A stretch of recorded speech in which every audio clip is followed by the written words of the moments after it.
la cámara.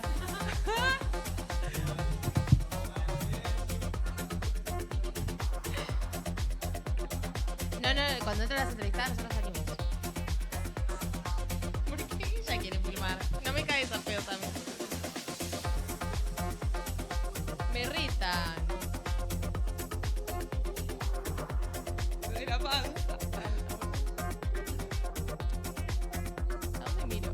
Acá. Bienvenidos a una nueva edición de TEA Streams. Mi nombre es Maya Molina y estoy con Eugenia Simán y hoy vamos a tener un programa especial en el que vamos a abordar la educación sexual integral. Principalmente el programa es mitos y verdades y vamos a estar desglosando en los distintos bloques algún mito relacionado a la educación sexual. Y también cómo se aborda en los distintos niveles escolares, tanto inicial, primario y secundario.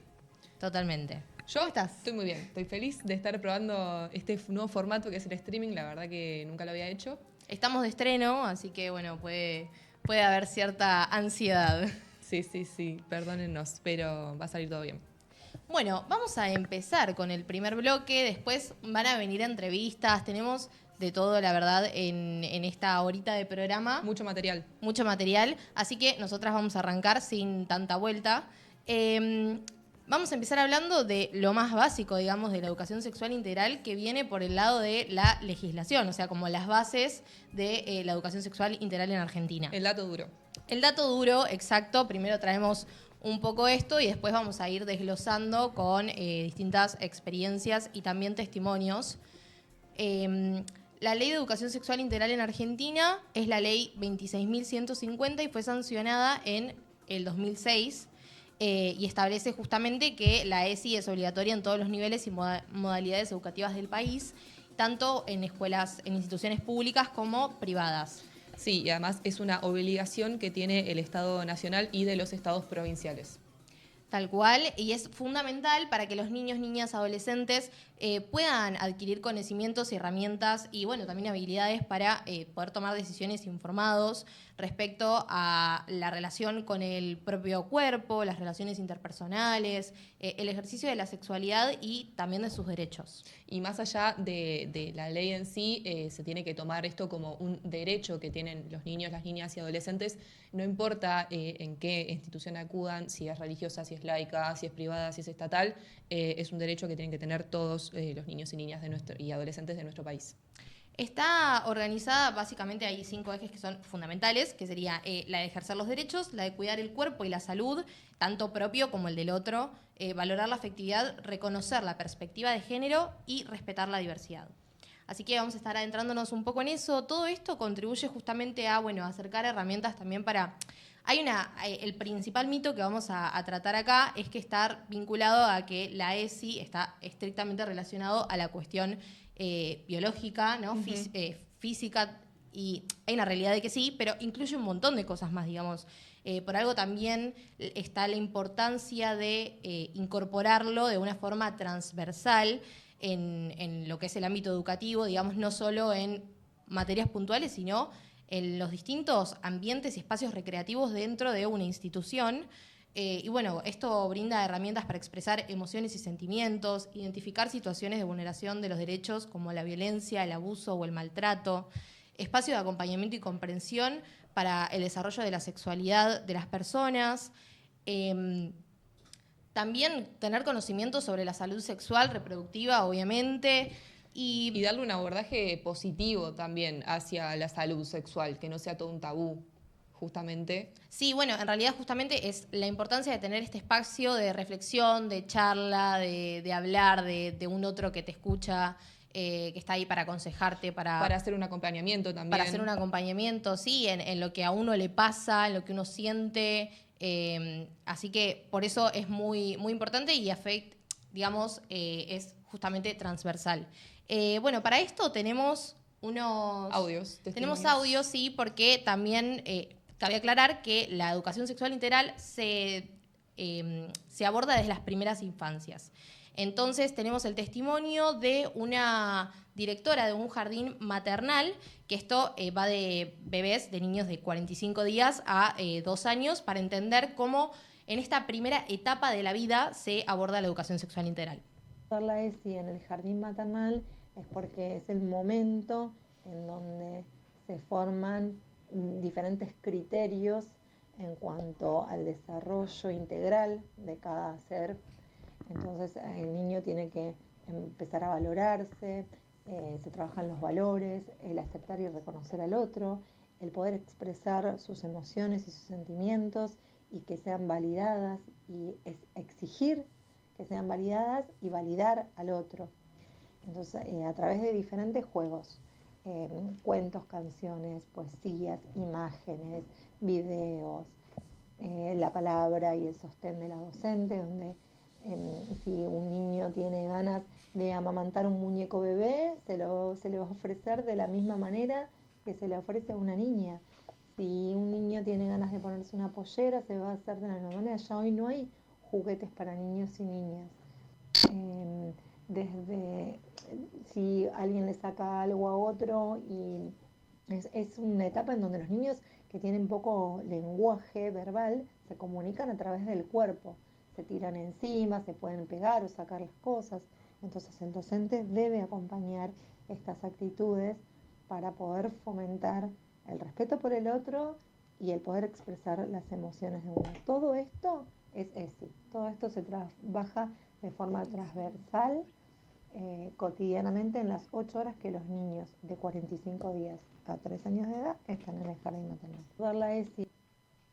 Bueno, ahí escuchábamos a Débora Rojas, directora de un jardín maternal, que nos comentaba esto que estábamos abordando un poco, ¿no? De las emociones, de también el cuerpo. Hay algo que es fundamental en esta primera instancia de vida, que es el tema de mencionar las cosas por su nombre, ¿no? Sí. Digamos, así como los genitales, también reconocer las distintas partes del cuerpo, entender esto es mío, esto es del otro, y así también respetar el espacio personal y hacer que el otro lo respete a nuestro cuerpo. Y el concepto de la intimidad también, cuáles son como las partes íntimas, digamos, que claramente se dicen por su nombre, esto de no decir pichula, cuchula. Sí, totalmente. Y también todo eso ayuda a expresarse desde un primer momento.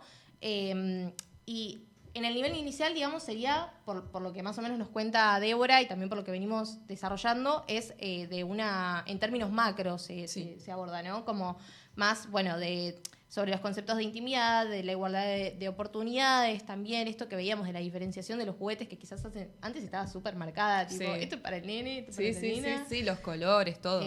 Sí, totalmente, así que bueno, por eso también es fundamental que desde una primera instancia, desde las primeras infancias, y acá entonces estamos derribando también un poco el primer mito, que es esto de la ESI es únicamente una cuestión de biología, pero para también la reproducción, viste que también está eso como de les empiezan a enseñar ESI, entonces eso hace que les empiezan a enseñar ESI y eso hace que empiecen a querer tener sexo y demás, y es como, no, está muy alejado de ese concepto. Sí, además son chicos muy chiquitos también en nivel inicial, es como no tiene mucho sentido.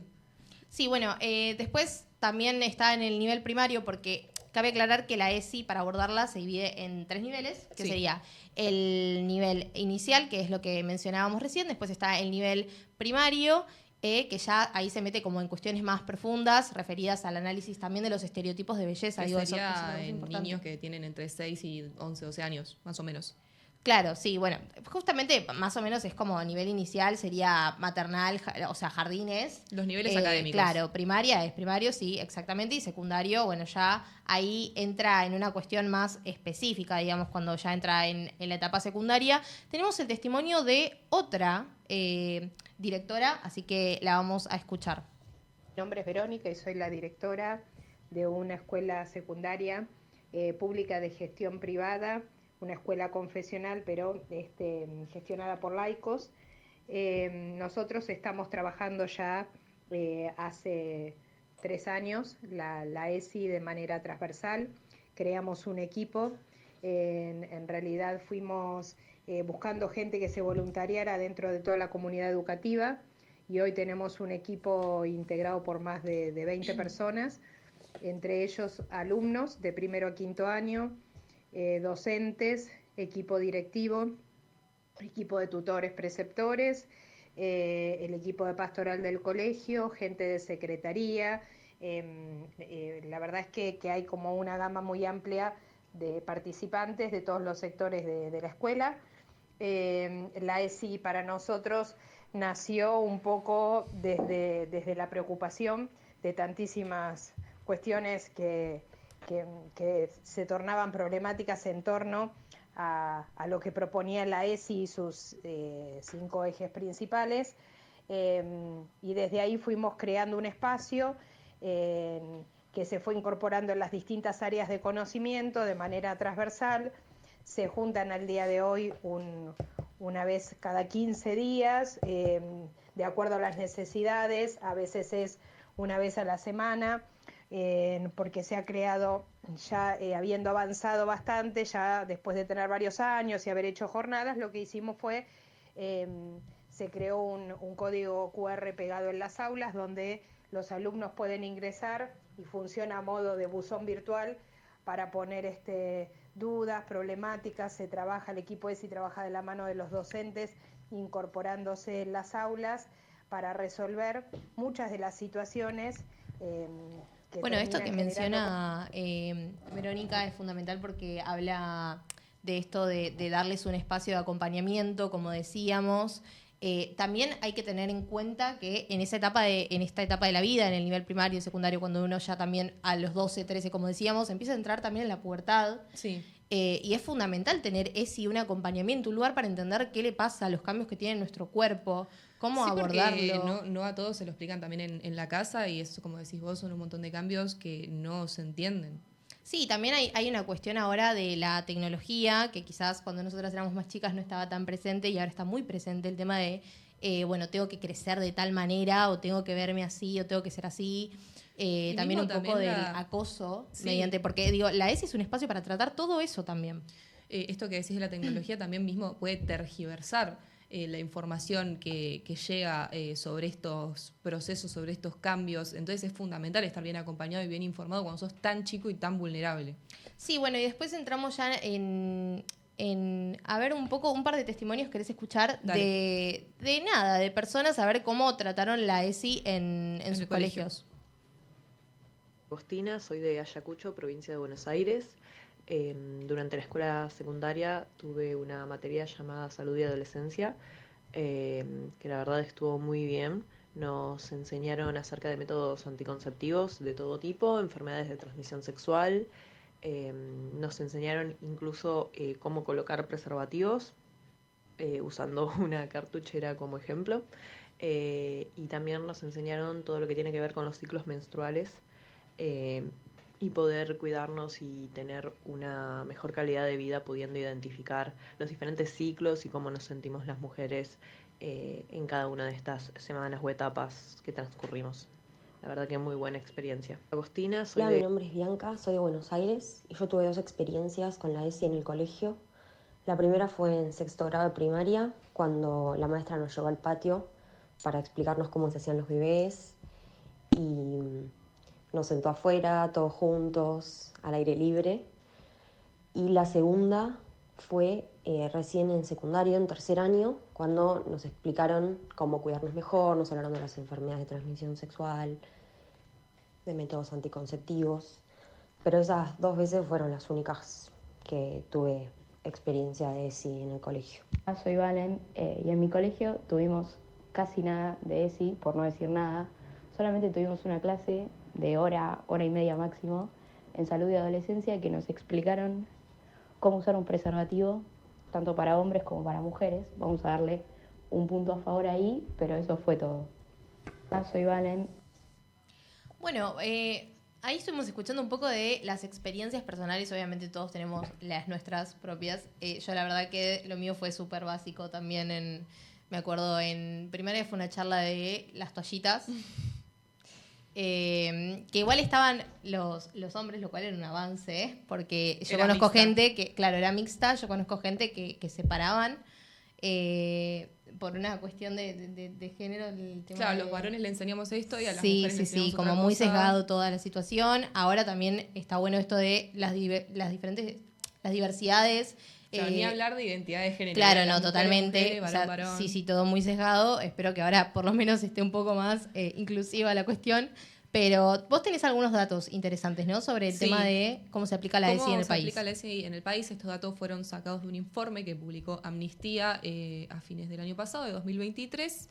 Y esto es a 18 años de la vigencia de la ley, solo el 4% de los estudiantes de nivel secundario afirma haber recibido la totalidad de los contenidos básicos y prioritarios y obligatorios en cuanto a la ESI.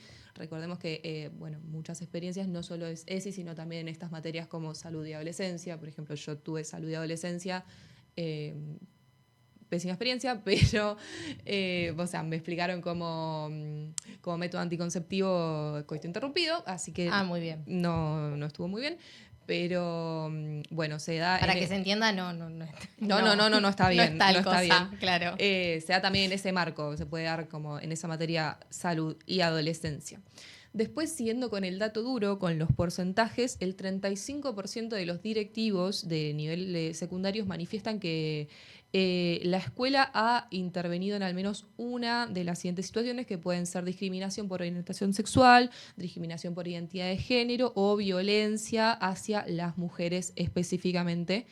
Después también 7 de cada 10 docentes sostienen que necesitan más capacitación en los ejes violencia de género, abuso sexual infantil y diversidad sexual y de identidad y expresión de género. Bueno, ahí al final mencionaste una cuestión muy importante que es justamente la capacitación docente, porque digamos, primero que deben haber sido personas que, me imagino, en su infancia deben haber tenido quizás la ESI de una forma medio superficial abordada. Si es que la tuvieron. Si es que la tuvieron, exactamente, digamos, teniendo en cuenta esto de el año en el que se aprobó la legislación de la ESI, cuándo se empezó a aplicar y demás. Entonces la capacitación docente es fundamental y también es algo muy importante del rol del Estado, ¿no? Sí, no, perdón, es que si vos te pones a leer la ley en sí, uno de los propósitos específicos, que está literalmente detallado, es propiciar la elaboración de una propuesta nacional de capacitación docente sobre las temáticas que abordan la ESI. Claro, ahí ya hay un montón de cuestionamientos porque, bueno, no solo está en los propios docentes en formar este espacio y demás, porque también dependiendo de cada uno es el lugar que se le da o no a la ESI, pero también tiene que haber un control como más encima de, bueno, esto se cumple, esto no se cumple, tienen las herramientas y el material necesario para abordarlo en las instituciones. Por eso hay que hacer un seguimiento de cómo es que se trata en las instituciones desde la parte docente, si es que se está tratando bien y no es que te están diciendo como que uses de método anticonceptivo el coito interrumpido, y también un seguimiento por parte del docente o el directivo hacia el alumno, porque si también gracias a la Ley de Educación Sexual Integral y a que se aborda en los colegios, se destaparon muchísimos casos de abusos, ya sean intrafamiliares, sexuales, de lo que sea. Y si vos tenés un niño, niña, adolescente, niñe que va y te lleva ese caso, tenés que hacer un abordaje también, no lo podés dejar solo, lo tenés que acompañar sola. Totalmente, y es como lo abordo también, porque, digamos, sos una persona más adulta, sin embargo, igual eso no quiere decir que tengas tengas las herramientas. Claro, cual. para enfrentarte a un caso de abuso y para poder ayudar al menor, ¿no? Bueno, por eso es importantísimo la ESI, y creo que con todo esto fuimos desglosando de que no se trata solo de una cuestión que pasa mera y exclusivamente, claro, por lo reproductivo, por lo biológico. Obviamente que también eso está en el nivel secundario, se empieza a hablar mucho más de esa cuestión. Para prevenir los embarazos adolescentes no deseados. Las enfermedades de transmisión sexual. También en el secundario hay mucho caso de... En la primaria igual también puede ser, porque ahora los chicos, les chiques tienen más acceso a la tecnología desde más temprana edad, quizás. Sí. Contra el grooming. El grooming es una práctica que es, por lo general, un adulto que se hace pasar por una persona más joven o de su edad, entonces como que tienta a la persona diciendo que es tu amigo, qué sé yo, y en realidad es un pederasta. Fuertísima esa última parte, pero es verdad, es real. Por eso es transversal y abarca muchísimos ámbitos, pero vamos a estar desglosando mucho más respecto a la ESI, a la diversidad de género y a muchas otras cuestiones. En los siguientes bloques vamos a seguir con desmitificando, ¿sí? Y hay unas entrevistas muy interesantes en el próximo bloque.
Bueno, estamos en este segundo bloque sobre este programa de educación sexual integral y mitos y verdades sobre la ley. Estuvieron con May y Euge en el primer bloque hablando un poco de lo que es el marco. Ahora con nosotras está Maitena Luquet, soy yo, me presento, Mora Marrero. Yo soy Mora Marrero y tenemos dos entrevistades muy especiales para poder hablar sobre la identidad de género. Bueno, tenemos a Naimid Cirelli, que tiene 33 años, es una persona no binaria.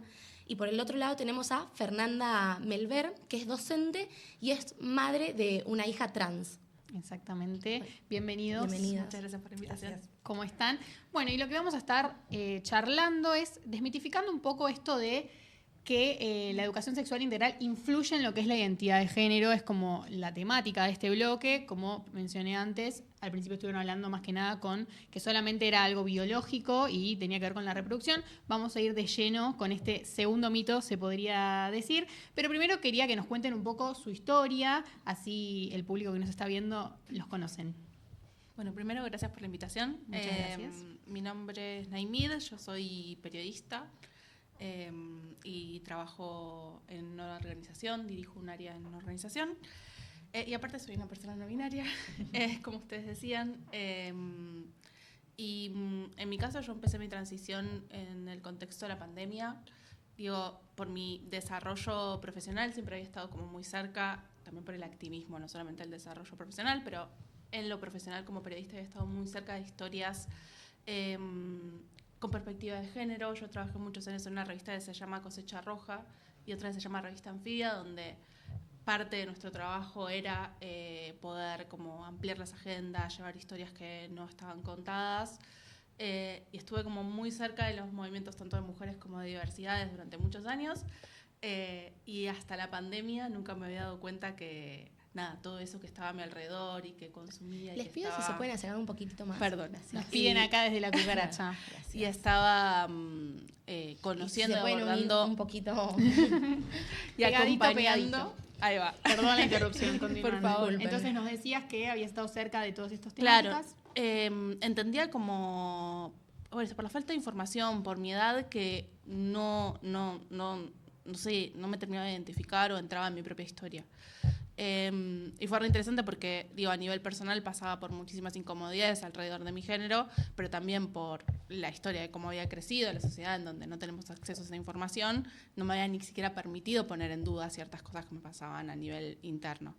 Y medio en el contexto de la pandemia, que fue un momento como muy extremo para todos, muy extremo a nivel incluso sobre salud mental, y en una situación más aislado de lo que eran mis vínculos, el mundo social, el trabajo, fue la como familia. un punto de quiebre. Claro. Para muchos. Nada, me permitió como poder empezar a explorar qué me pasaba a mí y qué podía poner en duda para sentirme más cómodo, que en realidad es básicamente lo que fue un camino de transición, sentirse como más uno. Así que así arranca más la parte personal. Bien, muchas gracias. Muchas Fer. gracias, Nay. Hola, ¿qué tal? En mi caso yo, como docente, siempre trabajé con la ESI, siempre tuve una mirada muy crítica hacia los manuales de texto y demás, y traté de siempre llevar como una mirada desde otro lugar. Y bueno, cuando en mi desarrollo como madre, en algún momento, Dana fue como pronunciándose en diferentes situaciones hasta que pudo expresar que quería que la llamemos de otra manera, que quería... lo primero que pidió fue, yo quiero el DNI. Fue muy loco, porque seguía con su ropa anterior, pero quería el DNI. Creo que tiene que ver con esto de poder reivindicar la identidad de uno y sentirse resguardada, ¿no? Si yo tengo un DNI que dice quién soy, ¿quién me va a venir a decir lo contrario? Claro. Entonces, eso es la importancia también de la ley de identidad de género. Y después, bueno, fuimos pasando de a poco. Fue como muy paulatino. También en sexto grado estaba en la pandemia. Primero fue muy en la familia y después fue en la escuela. Entonces toda esa parte de la pandemia sucedió, digamos, en la escuela pasó la pandemia. Claro, como en el ámbito más privado primero, tengo entendido que también en tu caso, Nay, fue algo similar. Sí, igual me parece re interesante esto que contás del DNI, porque incluso siendo una persona chiquita... Sí, fue muy loco eso. Y bueno, y la verdad que hoy Dana es una chica que está en 4º año de secundario, sin ninguna problemática, en una escuela que acompaña un montón. Yo creo que es mucho más fácil todos estos acompañamientos si las familias se acompañan. Entonces es muy importante que la ESI se entienda como que más allá de ser un derecho para las niñeces, para las adolescencias, sino también es algo que las familias tienen que apropiarse. Y sería hermoso que, no sé, que los clubes de barrio puedan tomar la ESI, puedan incorporar para que se vaya haciendo más algo que tenga que ver con la sociedad y no tanto que tenga que ver con una bajada de la escuela o algo muy... Y Fer, Dana, todo lo que vivió, o sea, en la escuela, ¿sufrió discriminación, los compañeros? ¿Cómo fue todo ese proceso? No, yo digo que Dana es una privilegiada porque Dana, antes de ser Dana, se ponía sombrero y andaba por la vida feliz y nadie le decía nada. Y después ella va a la escuela donde yo trabajo, entonces también está como muy contenida y yo hasta tuve la posibilidad de elegir el curso donde ella iba a ir, porque ahí había profesores que eran muy amigables y mucho más amorosos en estas cuestiones. Entonces esto también me permitió, y la verdad que en la escuela, digamos, que ella haya sufrido una violencia no sucedió. Digamos, después podés haber gente que hable por atrás, opinar, o claro. que le parezca que no está bien, pero ya es otro tema. Pero la realidad es que no le ha pasado. Sí, a lo mejor sucede con otros chicos que no tienen quizás el cambio registral y demás. Sí, a veces hay como lío con la lista del nombre, que si el profe no se lo cambió, esas cosas. Pero en el caso de Dana, que ya entró al secundario con su DNI y demás, no Dana actualmente tiene, 16, perfecto. 16 años. Nay, ¿y vos en el trabajo tuviste, o sea, cómo fue el proceso de decir, hola, ahora quiero que me empiecen a decir de esta manera? Porque también creo que es importante si nos podés explicar un poquito del tema de los pronombres, de la importancia, de cómo hace sentir a uno. Cómo te identificás y la importancia, más allá del DNI que contaba Fer, que es real, que te da como un sustento, claro, que es más para el otro, también poder entender la importancia que tiene el pronombre acompañando a ese DNI. Bien, para mí hay un punto igual inicial en esto que contaban recién de la parte personal y también la parte social. Digamos, hablamos de la ESI en las escuelas y es como un espacio educativo, un espacio como muy inicial para hablar sobre estas cosas, pero en realidad es una mirada que tiene que ser transversal a todo lo que sucede en la sociedad. Y esta idea de, bueno, de repente una transición que viene a ser más privilegiada por el contexto, por el acompañamiento, por la idea también del poder disfrutar, porque las transiciones no son procesos que son sencillos, o sea, no es sencillo por la sociedad en la que vive uno, no es sencillo por lo que él está transicionando y pidiendo por dentro, y porque en general la situación de duda y de descubrimiento genera incomodidad en el resto, que, por ejemplo, cuando yo empecé la transición, la primera cosa que me preguntaron es, bueno, pero ¿cuáles van a ser tus pronombres ahora? Y para mí eso era importante, pero en realidad no era lo primero que tenía saldado en el momento en que empecé a hablar del tema. Yo también sentí que fue una transición privilegiada porque eso, se dio en el marco, primero en la intimidad con mi pareja, después pude ampliarlo con mis amistades más cercanas, después con mi familia, y en el trabajo, yo ocupo un cargo directivo, fui a una reunión con el resto de los directores, le dije y conté, o sea, previo a estar seguro que también quería compartirlo en ese espacio, que iba a empezar una transición, que no estaba seguro sobre ciertas cosas, pero que sabía que iba a necesitar el espacio para explorarlo y contarles lo que me estaban pasando. Y lo tomaron súper bien, o sea, siempre tuve el respaldo del lugar donde trabajo.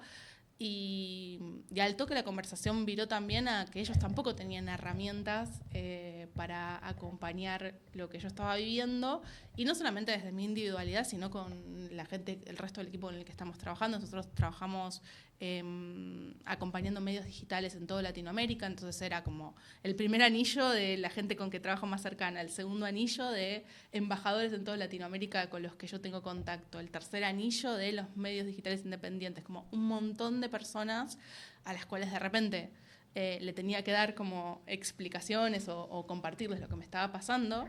Y no teníamos como procesos para que eso no sea otra vez algo que dependa de la individualidad.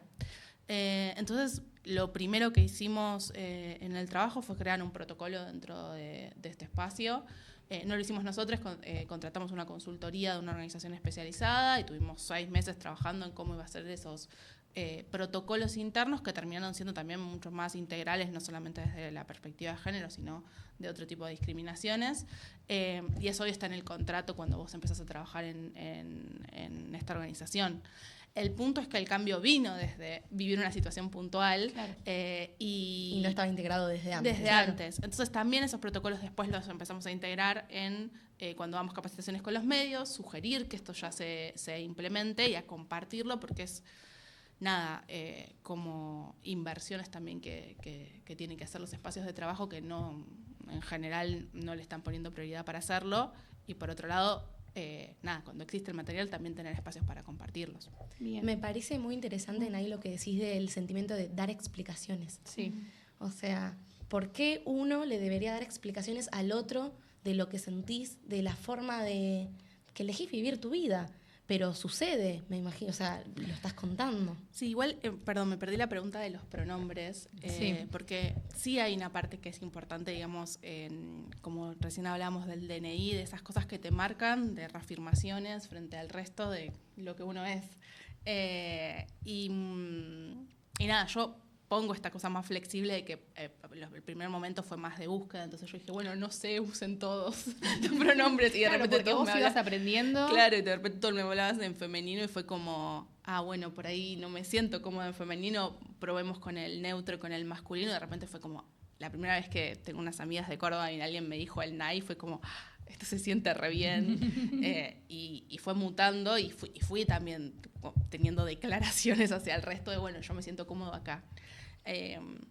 Pero sí me pareció interesante esto, como algo que parece recontra individual, de repente pasa en un contexto que es social, en un contexto que es un entorno, y que el resto también, si con las mejores intenciones a veces espera respuestas por no incomodar, por no lastimar, y a veces las cosas son más, acompañadas desde la escucha. Obviamente después cuando hay definiciones también necesitas respetarla. Sí. Y hay gente que le duele más o le duele menos si alguien confunde su pronombre, porque le retrotrae un montón de cosas. O sea, cuando alguien usa un pronombre hacia otro, eso lo puede redireccionar a una situación que le genera mucho dolor. En mi caso, en general, si alguien usa mal mi pronombre, puedo corregirlo y está bien, y tiene que ver también con mi trayectoria, el espacio donde también estoy, con mi educar edad. también, porque tiene que ver un poco con, no sé si desde el lado de superioridad, pero sí desde el lado de una persona que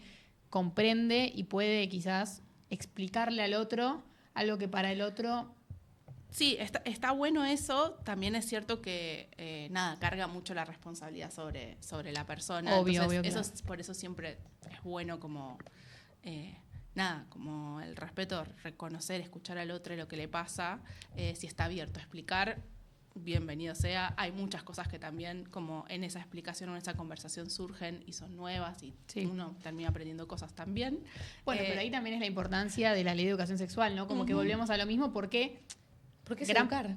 Y gran parte de lo que busca es justamente poder explicar sobre las diversidades, sobre todas las orientaciones, identidades de género o lo que tiene que ver con la reproducción sexual, no solamente para uno, sino también para el otro, y para poder convivir mejor en sociedad, que evita justamente, tampoco quiero caer en el que discrimina, el que es porque no entiende, no quiero caer en eso, pero sí es importante entender de qué estamos hablando, más que nada de una edad tan temprana, ya poder incorporar ciertos conceptos que quizás para gente mayor o es más difícil, pero como decías, Dana me dijo, quiero cambiar mi DNI, y no era tanto problema. Nosotros la semana pasada entrevistamos a otra madre de una hija trans y nos dijo, ella estaba súper tranquila, el problema lo teníamos nosotros, o sea, ella nunca se enteró del revuelo que era para quizás ella como madre o la sociedad.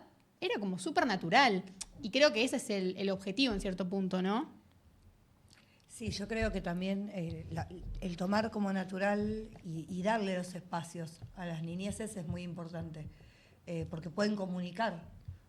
Yo creo que muchas de las situaciones de de hasta, no sé, tomas de decisiones en adultos, no sé, personas que quizás se casaron y después de grande decidieron, no, la realidad es que mi orientación sexual siempre fue otra.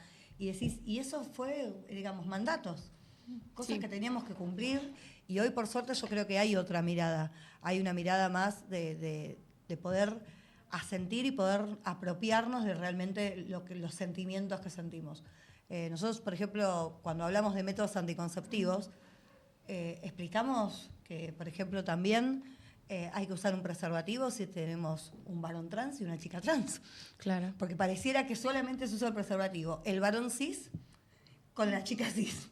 El resto no se tiene que cuidar, como si no pudiera haber embarazos. No solo no el y enfermedades embarazo. de transmisión sexual también. Hablando con el primer bloque de lo de que enseñaban, a mí jamás me enseñaron que había un preservativo femenino. O sea, nunca y jamás lo vi. O sea, creo que en las farmacias no debe haber en todas. Entonces también es importante que abarque todo, que sepas que por más que tengas, que el problema no sea el embarazo, igual también hay que cuidarse. Sí, y también hay que pensar en la mirada de, no es lo mismo ser, no sé, adolescente en el Gran Buenos Aires que serlo en por completo. La Rioja o en Misiones, entonces el acceso a un montón de información es totalmente diferente. Sí, la visión integral también de esto, federal, perdón, de esto es importante. Sí, y el acompañamiento de la escuela, cómo la familia se aborda también. Digamos, hoy en Capital o en Gran Buenos Aires hay una información que fluye un montón y a lo mejor en las provincias es mucho más difícil. Por ejemplo, la biblioteca de ESI que tiene la provincia de Buenos Aires es muy buena. Y tiene material donde se habla de todas las corporalidades, se habla de cuerpos cis, de cuerpos trans, de cuerpos intersex, de personas no binarias. Y eso agarras cualquier manual, que los manuales no vamos a nombrar a las editoriales famosas, pero no trabajan desde ese lugar. Igual te ponen el cartelito, hablemos de ESI, pero no trabajan desde una inclusión, hablando no es de todas las como decían ahí. Exactamente. Sí. Bueno, para ir cerrando, quiero que compartamos un video, si se quieren poner los auriculares, así lo pueden escuchar al mismo tiempo que nosotras, sobre algunas cosas que vimos en diferentes redes sociales que nos parecen quizás que estaría bueno revisar, desmentir, desmitificar en este bloque.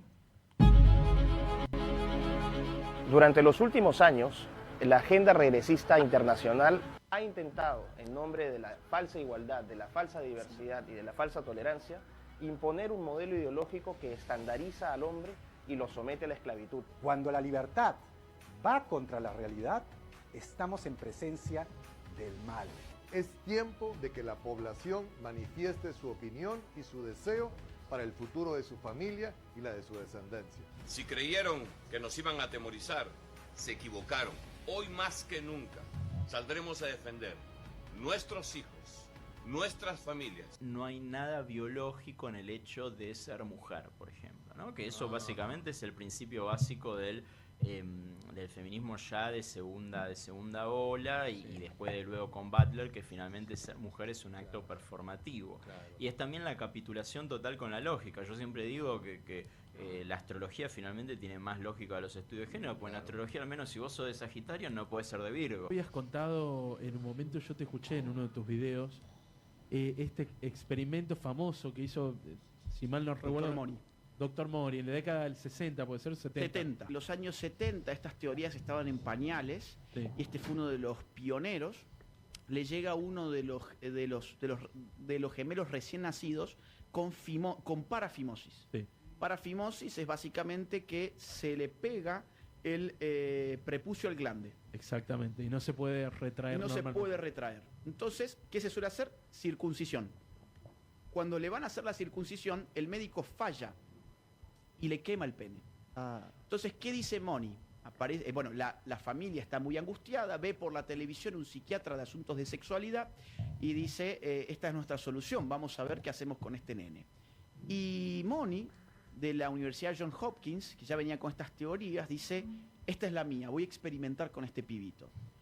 Voy a demostrarle al mundo, científicamente, que en realidad la sexualidad es una construcción social que no está inscrita en nuestra naturaleza, sino que la aprendemos de los demás en el desarrollo de nuestra vida con los otros.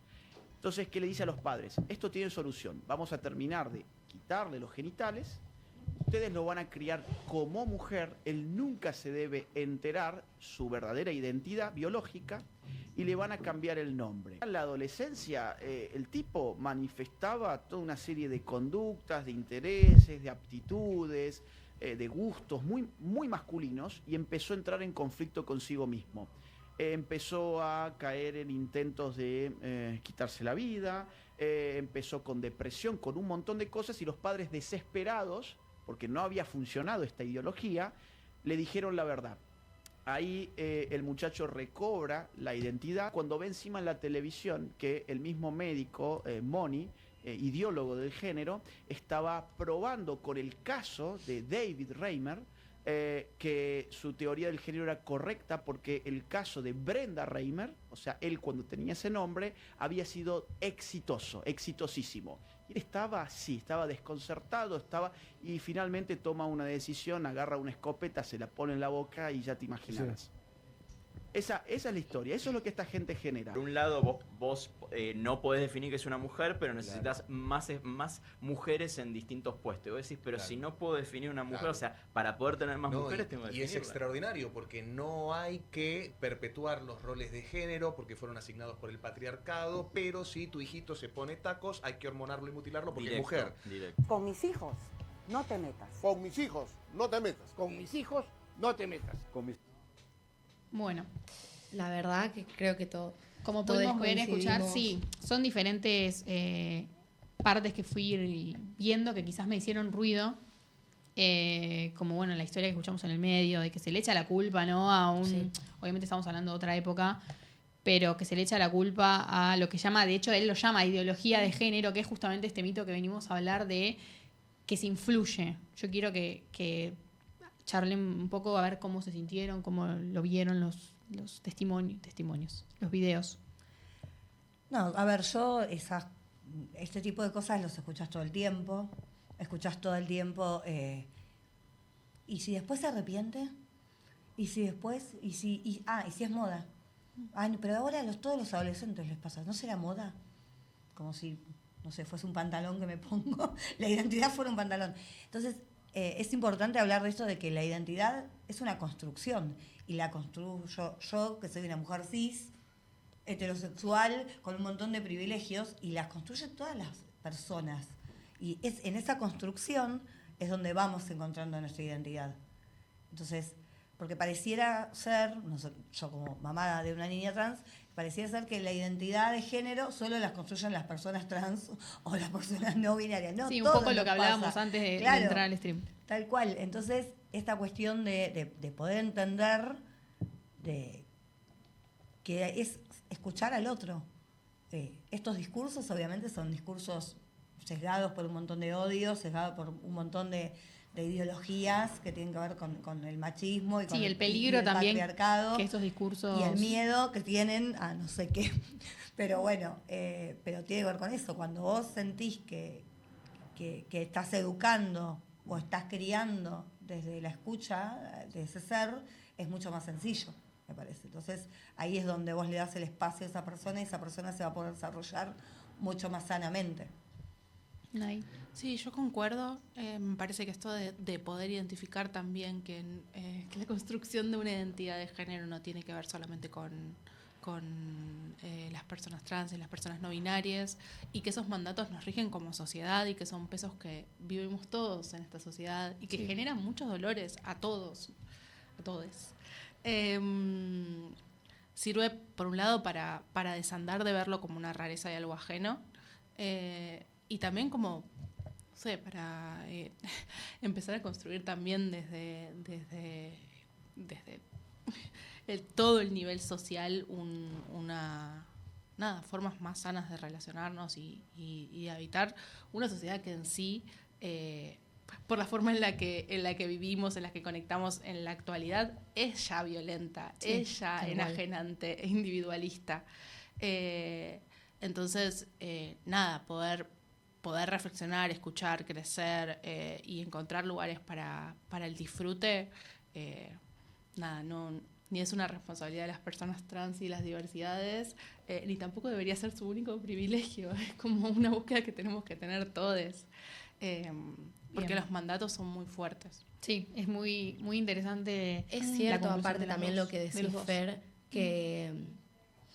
Porque yo también lo escucho mucho, lo del es chico, si se arrepiente. Y yo a veces charlo y mi respuesta, siendo una mujer cis, es, ¿y si arrepiente? Bueno, no hay problema. Es una etapa, una fase que vivió y listo. Y la vida sigue. Yo hace poco entrevisté a 4 personas no binarias, un poco en la búsqueda, charlando bajo la pregunta de qué pasa sobre identidades que fluyen, por ejemplo, que no son identidades que, bueno, claro, que en general en las transiciones, otra vez, en momentos en los que nos encontramos con incluso personas que tienen buenas intenciones, que tienen información y todo, en general es como si se imaginaran de un punto al otro. Entonces, ¿qué pasa? Sí, como esa necesidad de encasillar. Claro, cuando no están esos puntos o cuando esos puntos dan vueltas. Y nada, como muchas de las respuestas eran, a veces me cuesta como entender que algo que me hace tan bien o que me alivió un montón de cosas le pueda generar tanto conflicto al resto. Claro. Y al final entra o sea, los discursos de odio generan también situaciones donde te ponen en entredicho y duda. Y nada, es como un proceso otra vez individual y colectivo reafirmarse. Bien. Yo leí tu nota y la verdad es que fue muy emotiva justo esta frase que decís. Es cierto, usaste la palabra rechazo y me quedó grabado. Y la verdad me parece que fue muy, muy fructífera la charla. Sí. O sea, creo que aprendimos bastante nosotras que bueno, justo lo que decíamos de que a pesar de que quizás en Capital hay más información, igual a nosotras nos cuesta y seguimos en un constante aprendizaje, así que muchísimas gracias. Sí, que si bien hay un avance que se puede considerar en materia de identidad de género y de diversidades, falta un montón todavía. Pero creo que, bueno, espero que se hayan sentido cómodos y espero que los que nos están mirando del otro lado también hayan podido entender, aprender como nosotras hoy, y gracias por eso. Muchísimas gracias. Gracias a ustedes, chicas. Gracias a ustedes.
Bienvenidos al tercer bloque de nuestro programa de mitos y verdades en relación a la educación sexual integral. Acá Lorel Derraz, Valentina Popovici a su mano derecha. Y el resto del staff que está acá también. Ahora se nos sumaron todas de nuevo como para hacer el último bloque para que nos acompañen. Así es, en este tercer bloque seguimos con la idea de mitos para derribarlos y en este tenemos la ESI. Enseña / incita a tener relaciones sexuales. ¿Qué piensan? La verdad que venimos hablando durante todo el programa justamente que se llega a la conclusión básicamente, como que digamos que medio que no, pero bueno, ahora vamos a entrar en algunos temas específicos, vamos a hablar un poco de la pornografía, un poco también, de la campaña Y con mis hijos no te metas, embarazo adolescente y diferentes cuestiones. Sí, hay una palabra justamente que es bastante clave, pareciera que no, pero está relacionada y tiene que ver con la virginidad, que es un tema bastante tabú, bastante complicado. Sí, complicado. La verdad que cuando uno se acerca de nuevo, cuando es adolescente y empieza a meterse dentro del mundo de la sexualidad justamente, salvo que haya tenido ESI desde edad temprana, por lo tanto hubiera estado introducido al tema de la educación sexual integral antes, pero bueno, si a veces pasa que por ahí no tenés suficiente educación sexual antes y te metes cuando uno es adolescente, hablas de la virginidad y empezás a hablar con tus amigas, entre los varones, a ver qué se charla, qué dicen. Así es, así que ahora en breve vamos a ver un informe muy especial que hicimos en torno a la virginidad y que justamente está muy relacionado a... Bueno, ¿y cómo nos ayuda la ESI en esto? Porque las cosas, en rigor, la vida sigue, la naturaleza sigue, hace un montón de años que no existe la ESI, la gente se maneja igual. Bueno, hay un detrás de esto que vamos a hablar en breve, pero ahora vamos a ir con el informe sobre la virginidad.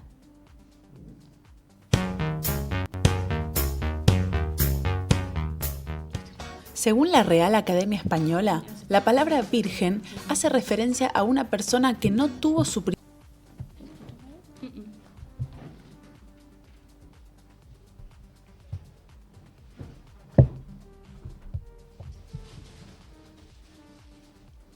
sonido. Bueno, estamos con unos problemas técnicos, no pasa nada, acá estuvimos hablando, en realidad van a ver un paño de imágenes, en realidad con un poco de información que estuvimos comentando nosotros.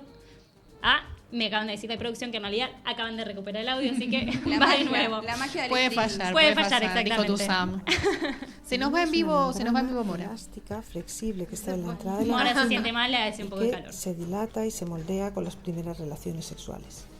La realidad es que el concepto de virginidad es una construcción social. Sus orígenes datan del siglo VII a.C. en la cultura romana. Esta nace gracias a las vírgenes vestales, quienes eran unas sacerdotisas de la diosa Vesta y durante 30 años debían mantener su pureza y castidad. Si rompían sus votos, eran castigadas cruelmente, las enterraban vivas hasta que murieran. La idea se fue deformando y adaptando con el tiempo a los avances de la sociedad. De hecho, en la Edad Media, se idearon técnicas para fingir la castidad y evitar problemas con futuros matrimonios. La historiadora Sultana Taís enumeró alguna de estas obligaciones. Las técnicas que más usaron fueron poner sanguijuelas en sus partes íntimas y en el interior. De esta manera, el animal mordía y provocaba hemorragias o costras que se abrían en el momento del acto. La sangre que brotaba era la prueba para que el marido le asegurara que su mujer realmente era virgen.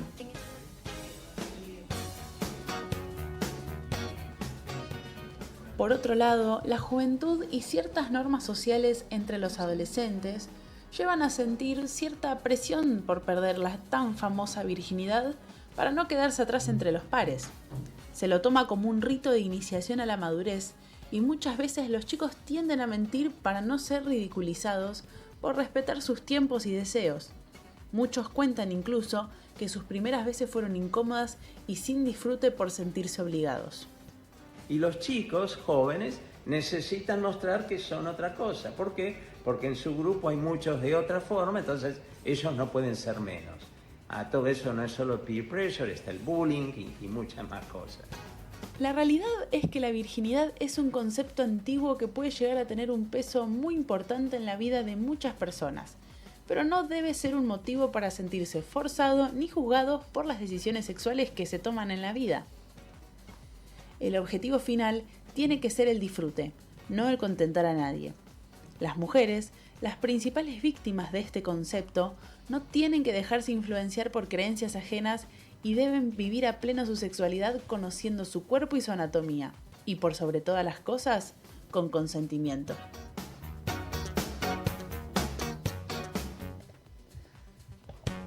Bueno, la verdad que muy interesante todo el video que tuvimos un poco de historia, hicimos como un paneo Según la importante, Real ¿no? Porque Academia. digamos Sí. que viene de años, a ver, la sexualidad no brotó de un repollo, digamos.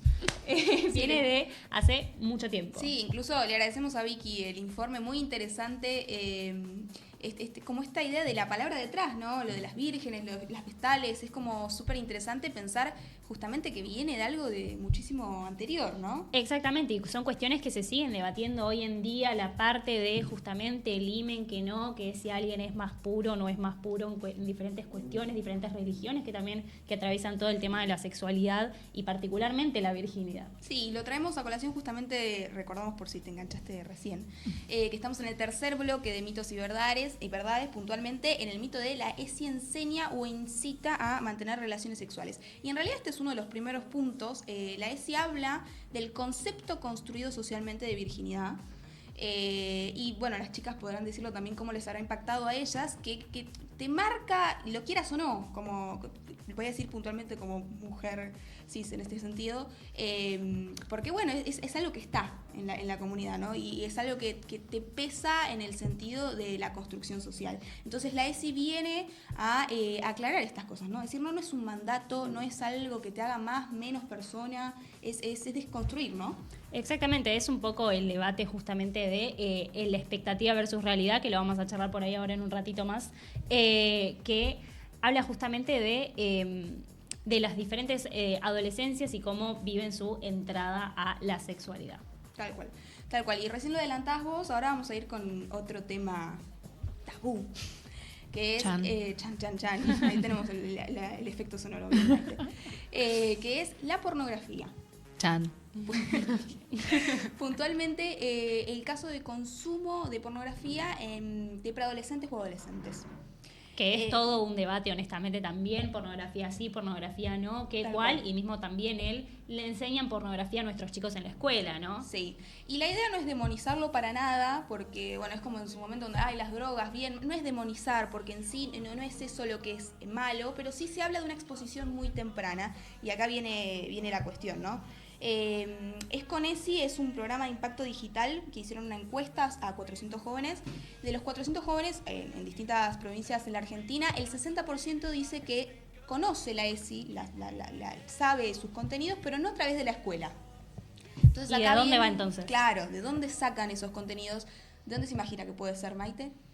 Y no sé, Internet seguramente. Asumo Sí, que Internet, sí. hasta redes sociales, me animo a decir. Y la verdad que las enciclopedias por ahí están medias muertas en realidad, pero yo he tenido enciclopedias, pero nada, con lo poco que puede decir en un parrafito así chiquito, la Pero verdad. claramente, como dijo Maite, en la juventud de hoy, y sobre todo en los preadolescentes, la información viene de las redes sociales y de Internet, y ellos mismos reconocen, ese 60% dicen, es complicado, porque la veracidad del contenido, hay tanto contenido mismo cuando uno busca cualquier otra cosa, es tan complejo entender qué es real y qué no. Bueno, y en el medio de todo esto surge las plataformas que de alguna manera permiten a los menores acceder a la pornografía. Que en muchos casos vale recalcar que los estudios demuestran que no tiene que ver con una búsqueda activa, sino que es como que les llega la pornografía y a partir de ahí se inician en este mundo del consumo. Claro, ¿no? es una de las principales problemáticas, que sea la primera experiencia de una persona, de un niño justamente, de un preadolescente,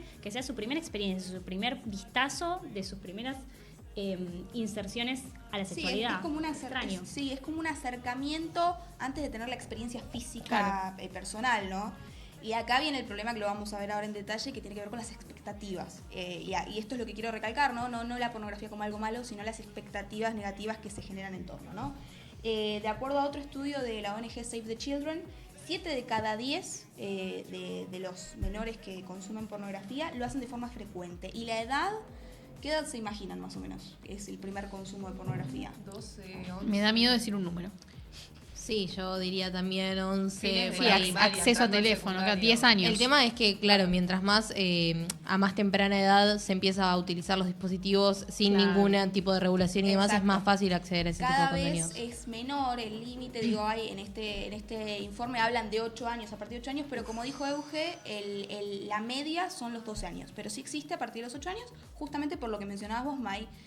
Hay un mayor acceso, porque ahora es más común que los chicos tengan un celular, y es complicado, digo, me pongo al lado de los padres también, el limitar ese acceso, a qué páginas accedemos. A ver, en nuestra época, nosotros lo único que se basaba por ahí en nuestra falta de educación era agarrar el diccionario, buscar tetas y reírse tal vez del significado que uno lea, ¿no? Porque no había mucha internet para buscar, o sea, lo había, pero estaba en la computadora familiar, tal vez en el living, algunos tenían, algunos no. Yo tenía la carta y en la carta no había mucho de eso. Estaba el esqueleto humano nada más con los órganos.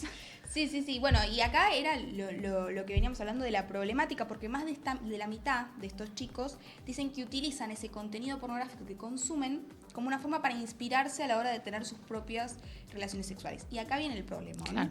Claro. Acá viene el drama, y de vuelta no es que la tecnología lo trajo, no. La tecnología lo que hace es que se baje la edad de consumo, que sean cada vez más jóvenes. Que esté pero más ya a mano, existía. digamos. Claro, tal cual. Y tiene que ver no con ver pornografía, el peligro, sino con los cimientos irreales de la pornografía, ¿no? Recién lo hablábamos con Valen y yo le decía, es como cuando ves un programa de cocina y vos querés hacer la receta de cocina y vos decís, pero no me está saliendo como le sale a ella, no me está... Claro, decís, no, porque ella tiene 3 asistentes que le están limpiando la cocina. Hay magia en la televisión, hay magia en la ficción, y con la pornografía pasa lo mismo. Exacto, la cantidad de luces, la gente, cual. no sabes, por ahí algunas operaciones estéticas, la duración En también. muchos casos son que actores. Exactamente, actores profesionales que están actuando algo que probablemente no sientan que es justamente, entre comillas, una mentira, digamos, la actuación, digamos. Sí, es ficción. Entonces, justamente como yo me puedo sentir frustrado porque no me está saliendo la receta como quiero que me salga porque en el programa de televisión están haciendo... En esto pasa medio lo mismo. Hay un manejo de la frustración terrible que tiene que ver con un estándar ilógico, y sin hablar, por supuesto, de la cuota de violencia que muchos contenidos pornográficos tienen, de violencia, de misoginia. Entonces, ¿qué sucede? Cuando no está la educación sexual integral, cuando yo no tengo una construcción de la identidad sexual, pero también del vínculo con otros y de mis límites y de lo que está bien y lo que está mal y que es un vínculo sano sexualmente hablando, ahí entra la pornografía como una especie de muleta que trata de suplir algo y termina siendo como generando una expectativa terrible, ¿no? Y Es ni hablar... los memes de expectativa versus realidad, justamente. Tal cual, y ni hablar de los preservativos, que en muchos casos brillan por su ausencia y generan como una naturalización de no cuidarse en las relaciones Exacto, sexuales. también la parte de la pornografía, usualmente que siendo que hay diferente porno con perspectiva de género, que sabemos que existe, mismo también que hay porno gay exactamente, pero usualmente suele ser más falocéntrico, digamos, Sí. se concentra solo en la penetración y en el disfrute del hombre usualmente. Sí, y para cerrar esta idea de pornografía, básicamente la idea no es enseñar o incitar a, en este caso, a través de enseñar límites, qué cosas nos pueden gustar o qué esperar de una primera relación sexual, sino abrazar esa curiosidad que los niños siempre van a tener. En los casos de niños, preadolescentes, adolescentes, siempre va a existir esa curiosidad, pero es abrazarla desde un lugar sano, desde un camino de información, ¿no? Y adaptación a la edad, que eso es lo clave. Exactamente, que es lo que plantea durante la ESI, que es lo que contaron las chicas más temprano en el programa, justamente de la separación de etapas y qué información se le da al chico determinada a la edad, digamos, ¿no? Y en relación a eso, a la parte de los hijos y del primer acercamiento, hay muchas personas que están en contra claramente de la ESI y que se les enseña en el colegio determinadas cosas. ¿Cuáles son las principales? La familia, padre, madres, como sea que esté conformada, pero... Hay muchos que están en contra justamente de que se les enseñe esto a sus hijos. Uno de los principales problemas es justamente, atándolo con la pornografía, que sea el primer acercamiento de la sexualidad de un chico en un ambiente solo, que está en una computadora con internet, que sin control, o en un ámbito escolar, con compañeros, con personas que saben del tema particularmente. Y en relación a esto, por ahí, ¿le suena la frase de con mis hijos no te metas? Sí, ¿No te metas? Sí, de hecho el informe que vimos hace un rato había una parte de eso, por eso lo traigo a colación, de que se los veía directamente el spot de ellos para cuando hicimos la entrevista. Exactamente, porque con mis hijos no te metas. Es claro el eslogan directamente de esta organización político-social que en realidad arrancó en Lima, Perú en 2016 y se fue replicando. Muchas personas vieron que se encontraron con la misma problemática, digamos, que ellos consideran una problemática, y lo quisieron traer a la Argentina y mismo se ha llevado en otras cosas. Pero lo que les quiero leer es algo interesante, que es lo que dicen que no quieren y lo que dicen que quieren de una educación sexual para sus hijos. Ellos dicen que no quieren que se enseñe ideología de género en ningún ámbito del gobierno, incluso en las instituciones educativas. Bueno, reconectado con lo que hablaban las chicas antes Claro. en el bloque anterior. Porque lo llaman ideología en vez de información sobre la identidad de género y la diversidad. Ya esa perspectiva. Exactamente. Ideología de género, siendo que la parte de género es todo un tema que previene tal vez en algún momento, en algún futuro, una persona que al ver una diferencia que no se asuste, que diga, bueno, perfecto, vos te identificás así, tu orientación sexual es esta. Y mismo buenísimo, la seamos construcción amigos. de la propia identidad, digo, lo que hablaban antes de bueno, identificarte vos y decir, bueno, ¿qué quiero ser? ¿Cómo quiero que me llamen? Sí, el ver un ejemplo tal vez dentro de la educación y no sentirse tan solo. Decir, esto que siento no es tan raro, hay otras personas que lo están experimentando. Otra cosa que no quieren las personas, estas familiares, dicen que se les quite el derecho a los padres de educar a sus hijos en cuanto a la moral sexual. Un poco fuerte, ¿no? Porque, a ver, los padres tienen derechos completamente, pero los niños son autónomos. A medida que uno crece, uno como padre, ¿qué quiere? Que el niño vaya siendo autónomo y se convierta en un adulto autosuficiente, digamos. Claro. ¿no? Además, la idea de la ESI es acercar las herramientas para que el niño pueda decidir por su propio, de una forma consciente y autónoma. Ok, entonces, exactamente, justamente por eso, por ahí va la ESI. Otro último, me faltan dos, que es que se elimine el ideario institucional que impide que las escuelas públicas y de gestión privada enseñen la sexualidad en base a sus idearios. Esta es la parte polémica, justamente teniendo en cuenta las diferentes religiones y que en Argentina tenemos muchas escuelas religiosas que hasta directamente enseñan la castidad, ¿es cómo se llama? No me sale abstinencia. castidad. Abstinencia, perdón. Castidad es otra cosa. Me miró para este lado porque yo ya he contado que a mí me lo han dicho. Exactamente, que eso sería solo la identidad, la educación Y sexual. te lo han dicho no hace mucho. No, Exacto. hace 5 años. Claro, eso es lo terrible. Y el último es que se imponga una enseñanza sexual ideológica basada en conceptos culturales subjetivos, despojándolos de toda argumentación científica. A ver, la ESI justamente uno trae ciertos, se le muestran básicamente los órganos sexuales a los niños y hay cierta identidad sexual que se les presenta a los chicos que puede ser más subjetivo, pero como contaban antes, no es como elegir un pantalón a la mañana que vestirse. Tal cual. Claro. Sí. Pero bueno, la realidad es que todo este bloque medio apuntó a eso, ¿no? Sí. A tratar de entender y hacer como un cierre del programa que armamos todas. Y puntualmente en esto decir, bueno, sí, es verdad que la ESI enseña a tener relaciones sexuales, pero enseña en el sentido de los aspectos emocionales. Los Exactamente. físicos. Y además, particularmente en ese sentido, además de la ESI, una parte del poder, que después lo vamos a tratar en otra posibilidad, la parte del embarazo adolescente, que es algo muy importante, pero va de la mano con el poder para decidir justamente y el poder diferenciar lo que está bien, lo que está mal, lo que un niño se acostumbra a vivir y cuando eso no va por el buen camino, digamos, ¿no? Sí, reconocer situaciones de abuso, digo, es complicado abarcarlo en un solo programa porque realmente la ESI te termina determinando en un montón de... Sí, atraviesa un montón de aspectos de nuestra vida y también determina muchas cosas y por eso también es fundamental lo que hablábamos un poco con Euge al principio y bueno, también se abordó en todos los bloques de...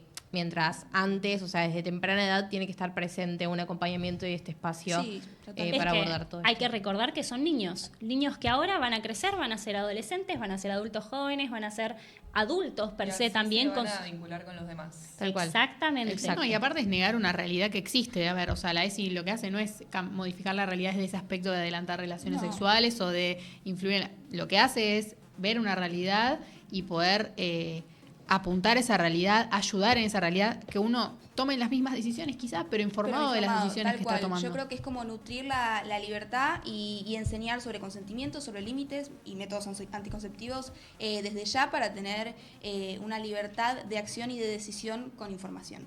Así que con esto cerramos el programa. Muchísimas gracias, les decimos a todos desde acá por habernos escuchado y bueno. Cuídense. Cuiden a sus pares, recuerden cual. la parte del consentimiento. Sabe que si estás viendo alguna situación por ahí de violencia, también siempre podés comunicarlo, podés hablarlo, es importante. No estás solo. Exactamente, Tal con cual. algún adulto joven, escuela, amigo, compañero, donde te sientas cómoda. Sí, hay formas, hay maneras y el primer paso siempre es hablar. Sí, la Así línea que- 144 para Sí, denuncias de para violencia de violencia de la género. mujer. Sí, exactamente. Muchísimas gracias a todos chicos. por escucharnos. Muchas Nos vemos. gracias. Gracias. Adiós.